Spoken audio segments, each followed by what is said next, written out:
नमस्कार दोस्तों पिछली पोस्ट के हिसाब से हमें टोरेंट के विषय पे जो उपभोक्ता परिषद के अध्यक्ष हैं अवधेश वर्मा जी, उनके द्वारा उपलब्ध कराई गई सूचनाओं के ऊपर चर्चा करनी थी।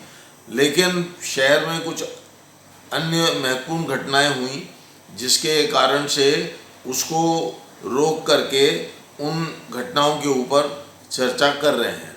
जैसा कि पिछली पोस्ट में मैंने आपको बताया था कि ग्राम बुढ़ाना में जिला पंचायत का कार्यालय, पंचायत भवन वहाँ पर बनने को है और वो इसलिए नहीं बन पा रहा है क्योंकि उसमें वहाँ पर DVNL के ज़माने से ट्रांसफार्मर लगा हुआ है जो बिना अनुमति के लगाया गया और इनको कहा जा रहा है टोरेंट को कि इस ट्रांसफार्मर को आप हटाइए, हमारा जिला ये पंचायत भवन बनना है।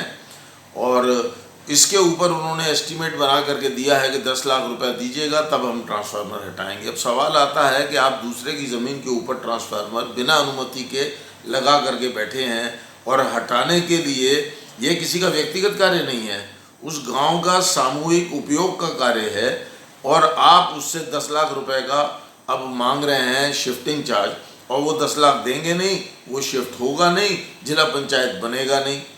यही आप चाहते हैं। इसी प्रकार से आज एक नया जानकारी मिली कि पर्यटन संस्थाओं ने ये बिंदु उठाया है कि स्मार्ट आगरा के अंतर्गत जो है सड़कों के किनारे फुटपाथ नए नए डिज़ाइन के बनाए जा रहे हैं।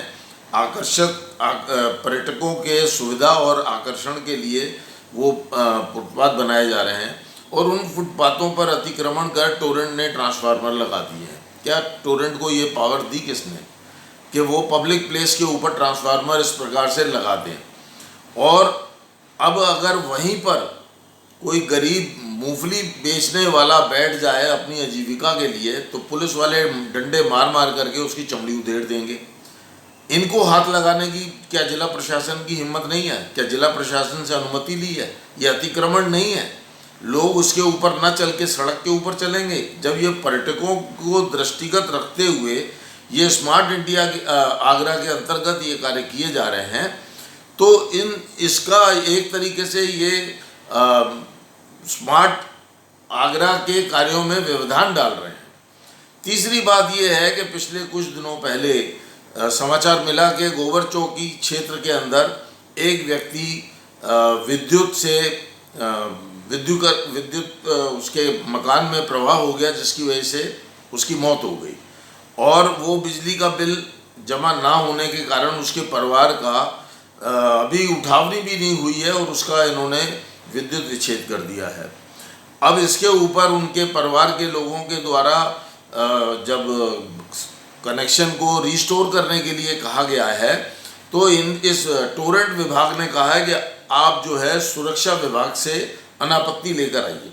अब इन अंधों से पूछिए कि आज जब वो रिस्टोर कराने जा रहे हैं तो आप कह रहे हो कि अनापत्ति लाइए, तो पहले आपने बिना अनापत्ति के उनको कनेक्शन दे रखा था। आप उसकी मृत्यु का इंतजार कर रहे थे और फिर आपने शिफ्टिंग के भी पैसे ले लिए। आपने क्यों नहीं वहाँ से हाई टेंशन लाइन को शिफ्ट करा जिसके कारण उस व्यक्ति की मृत्यु हुई? क्या उस व्यक्ति को मुआवजा आपके द्वारा नहीं दिया जाना चाहिए? अब इनके महाप्रबंधक श्रीमान देसाई द्वारा ये कहा गया है कि साहब वो मृत्यु किसी और कारण से हुई है, तो उस कारण की जांच कराइए ना। वो आरोप सरासर लगा रहे हैं कि आपकी वजह से, आपकी लापरवाही की वजह से वो मृत्यु हुई है, तो आप उसकी जांच कराइए।